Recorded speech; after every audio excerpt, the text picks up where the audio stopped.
بسم اللہ الرحمن الرحیم.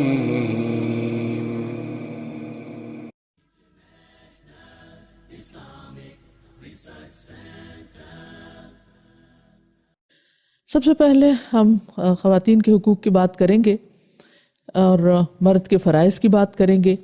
قرآن مجید میں اللہ تعالیٰ فرماتے ہیں وَعَاشِرُوهُنَّ بِالْمَعْرُوفِ، مردوں کو خطاب کر کے فرمایا کہ عورتوں کے ساتھ بھلے طریقے سے زندگی بسر کرو، معروف طریقے سے زندگی بسر کرو، عمدہ طریقے سے زندگی بسر کرو. حجۃ الوداع کے موقع پر نبی صلی اللہ علیہ وسلم نے خطبہ دیتے ہوئے فرمایا کہ یاد رکھو کہ تم پر تمہاری بیویوں کے کچھ حقوق ہیں اور تمہارے کچھ حقوق ان پر ہیں. وہ تمہارے پاس قیدیوں کی طرح، یعنی ایک عورت جب اپنے گھر بار کو، اپنے والدین کو، اپنے رشتہ داروں کو چھوڑ کر شادی کے بعد شوہر کے گھر میں آ جاتی ہے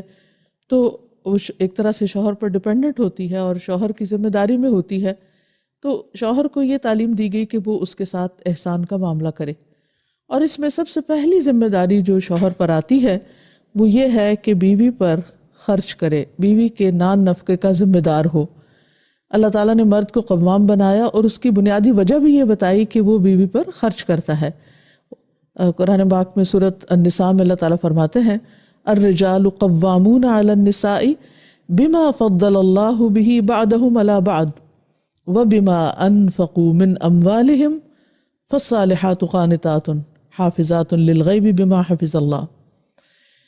کہ مرد عورتوں پر قوام ہیں، یعنی ان کے ذمہ دار ہیں. کیوں؟ اس لیے کہ اللہ نے بعض کو بعض پر فضیلت دی اور اس وجہ سے کہ وہ اپنے مالوں میں سے خرچ کرتے ہیں. تو شوہر پر جو پہلی ذمہ داری ہے وہ یہ کہ بیوی کی ضروریات کو پورا کرے اور خوش دلی کے ساتھ کرے. حدیث میں آتا ہے، معاویہ کہتے ہیں کہ میں نے عرض کیا یا رسول اللہ صلی اللہ علیہ وسلم، ہم پر اپنی بیوی کا کیا حق بنتا ہے؟ آپ نے فرمایا جب تم کھاؤ اسے کھلاؤ، جب تم پہنو یا کماؤ تو اسے بھی پہناؤ، یعنی کھانا پینا لباس اس کی ذمہ داری ہے.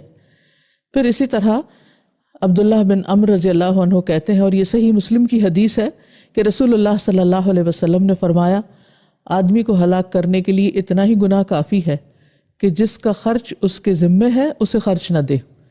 یعنی اس کے بارے میں اس سے پوچھ بھی ہوگی مرد سے، اور یہ اس کے لیے نقصان دہ ہے اگر وہ اپنی اس ذمہ داری کو پورا نہیں کرتا. صحیح ترغیب و ترہیب کی ایک حدیث میں آتا ہے، معاذ رضی اللہ عنہ سے روایت ہے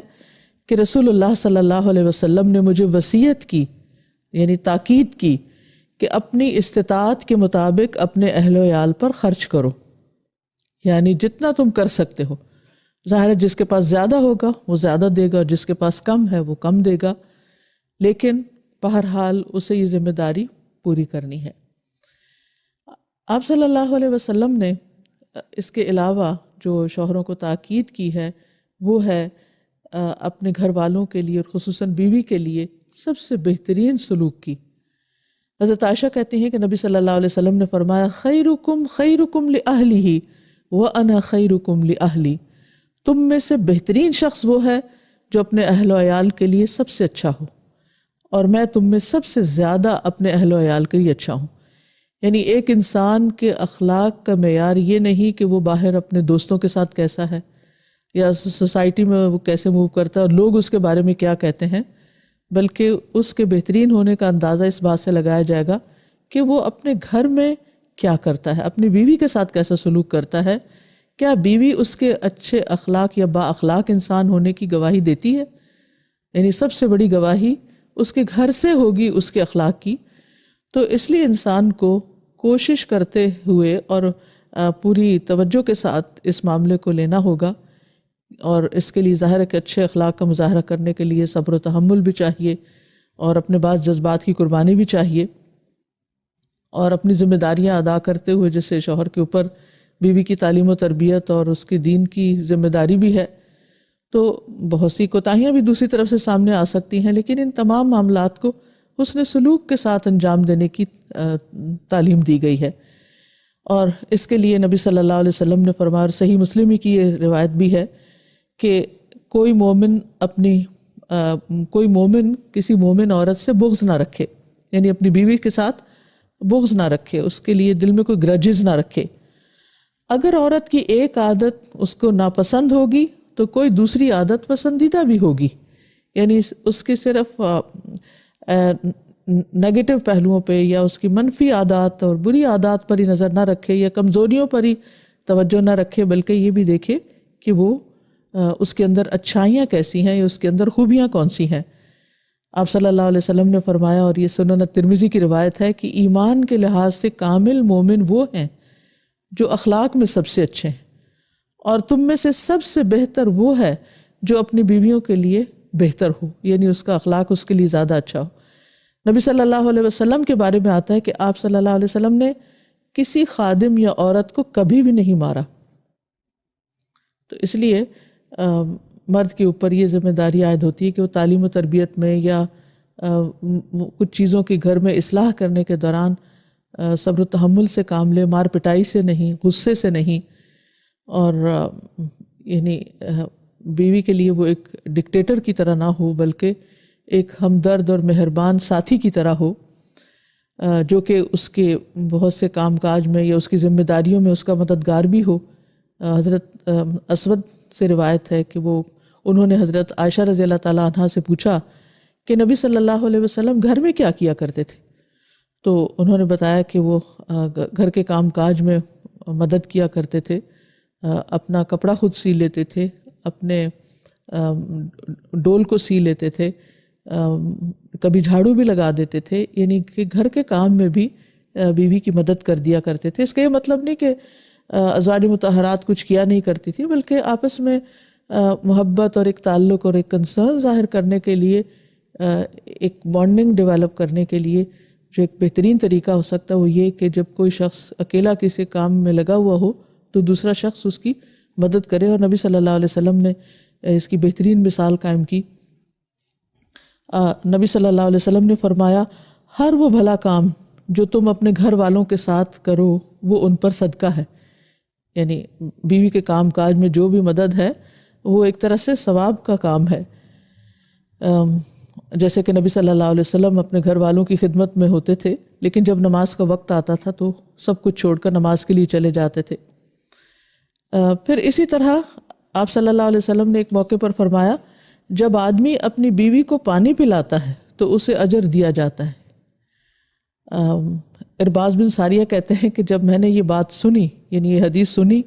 تو میں اٹھا اور اٹھ کر اپنی بیوی کو پانی پلایا، اور پھر اسے بھی یہ حدیث سنائی کہ نبی صلی اللہ علیہ وسلم نے یہ بات بتائی ہے۔ تو کیسی خوبصورت تعلیم تھی کہ جس سے ان خوبصورت رشتوں میں آپس میں محبت اور پیار پیدا ہوتا ہے۔ اسی طرح نبی صلی اللہ علیہ وسلم گھر میں جب کوئی کھانا آپ کو پیش کیا جاتا تھا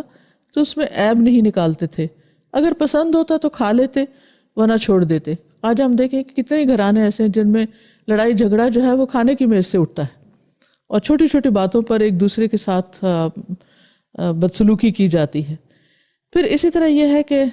نبی صلی اللہ علیہ وسلم اپنی بیوی کی جائز فرمائشیں بھی پوری کر دیا کرتے تھے۔ حضرت عائشہ کے بارے میں آتا ہے کہ جب بھی وہ آپ سے کسی چیز کی فرمائش کرتی، کچھ مانگتی یا کوئی ضرورت ہوتی یا کسی چیز میں ان کی خواہش ہوتی تو وہ اس کو پورا کر دیتے۔ پھر اسی طرح مشکلات میں آپ ساتھ دیا کرتے تھے۔ جیسے ایک سفر میں حضرت عائشہ کا ہار کھو گیا تو آپ صلی اللہ علیہ وسلم نے ان کو کوئی ڈانٹ ڈپٹ نہیں کی، بلکہ اس کی تلاش کے لیے سارے قافلے کو روک لیا، اور سب لوگ آپ کے ساتھ وہاں رکے رہے اس دوران جب کہ آپ کا ہار تلاش ہو رہا تھا۔ پھر اسی طرح یہ ہے کہ بعض اوقات ہسبینڈ وائف کے درمیان کوئی ناراضگی بھی ہو جاتی ہے، کوئی مس انڈرسٹینڈنگ بھی ہو جاتی ہے، تو حضرت عائشہ کہتی ہیں کہ رسول اللہ صلی اللہ علیہ وسلم نے مجھ سے فرمایا کہ جب تم مجھ سے راضی ہوتی ہو تب بھی مجھے پتہ چل جاتا ہے، اور جب تم ناراض ہوتی ہو تب بھی مجھے پتہ چل جاتا ہے۔ تو وہ کہتی ہیں کہ آپ کو کیسے پتہ چلتا ہے؟ تو آپ نے فرمایا کہ جب تم مجھ سے راضی ہوتی ہو تو مجھ سے یوں بات کرتی ہو کہ محمد کے رب کی قسم، اور جب ناراض ہوتی ہو تو یوں کہتی ہو کہ ابراہیم کے رب کی قسم۔ تو کہتی ہیں کہ اللہ کے رسول، میں صرف آپ کا نام لینا چھوڑتی ہوں، یعنی میرے دل سے آپ کی محبت نہیں جاتی۔ تو اس سے اندازہ آپ کر سکتے ہیں کہ نبی صلی اللہ علیہ وسلم کا اپنے ازواج کے ساتھ کیسا تعلق تھا اور ان کی آپ کے ساتھ کیسی محبت تھی۔ پھر ایک چیز یہ بھی ہے کہ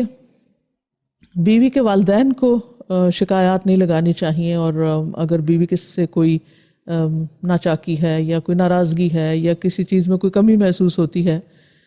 تو حضرت عمر کہتے ہیں کہ ایک دن میں کچھ سوچ رہا تھا کہ میری بیوی نے مجھ سے کہا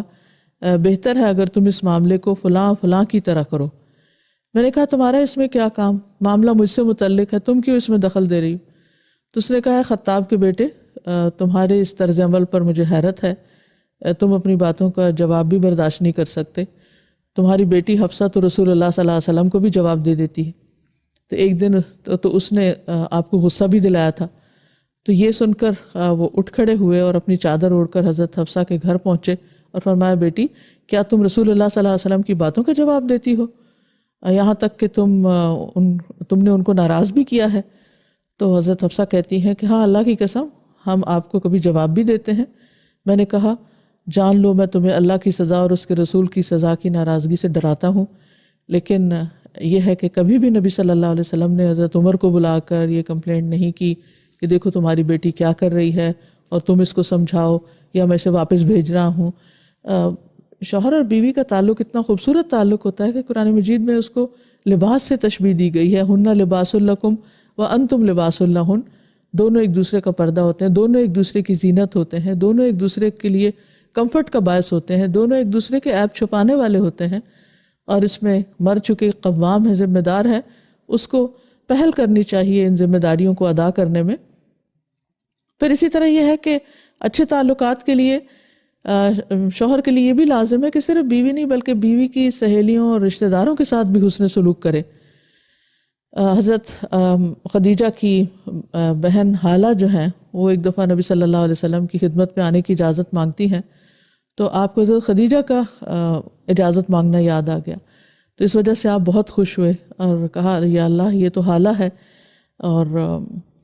اس پر حضرت عائشہ کہتی ہیں کہ مجھے بہت رشک آیا کہ کس طرح نبی صلی اللہ علیہ وسلم اپنی بیوی کو یاد کرتی ہیں جو اتنا عرصہ پہلے انتقال بھی کر چکی ہیں. آپ صلی اللہ علیہ وسلم جب کوئی چیز کوئی بکری وغیرہ ذبح کرتے یا کوئی چیز تقسیم کرتے تو حضرت خدیجہ کی سہیلیوں کو بھی بھجواتے. تو اس سے یہ پتہ چلتا ہے کہ اگر شوہر ایک قوام ہونے کی حیثیت سے اپنی بیوی کی ذاتی ضروریات، اس کی مالی ضروریات، اس کی جذباتی ضروریات کا خیال رکھے، اس کے رشتہ داروں کی کیئر کرے، تو گھریلو زندگی جو ہے وہ خوشگوار ہو سکتی ہے.